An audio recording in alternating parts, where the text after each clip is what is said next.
রাজধানীর উত্তরখানে BSTI logo ব্যবহার করে অনুমোদনহীন একটি ভেজাল খাদ্য তৈরির কারখানায় অভিযান চালিয়ে কারখানা কর্তৃপক্ষকে 2 লাখ টাকা জরিমানা সহ 6 মাসের কারাদণ্ড প্রদান করা হয়েছে। গত 20শে ফেব্রুয়ারি উত্তরখানের শিকদারবাড়ি এলাকায় Mrs Asad agro food industries কারখানাটিতে অভিযান পরিচালনা করা হয়।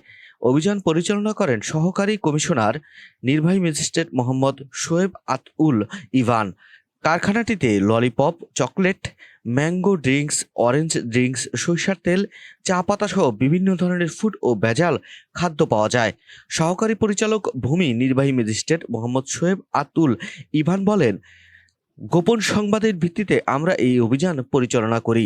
রমজান মাসকে সামনে রেখে ম্যাঙ্গো বা অরেঞ্জ ড্রিঙ্কস জাতীয় পণ্য চাহিদা বেড়ে যাওয়ার সুবিধাকে কাজে লাগিয়ে কিছু অসাধু ব্যবসায়ী এই ভেজাল খাদ্যগুলো তৈরি করে বাজারে ছেড়ে দেয়। তিনি আরও বলেন, বিএসটিআই এর লোগো ব্যবহার করছে অথচ শুধুমাত্র একটি পণ্যের বিএসটিআই এর অনুমোদন রয়েছে, আর এই পণ্যের কোড ব্যবহার করে বাকি পণ্যগুলো বহুদিন ধরে বাজারজাত করে আসছিল প্রতিষ্ঠানটি।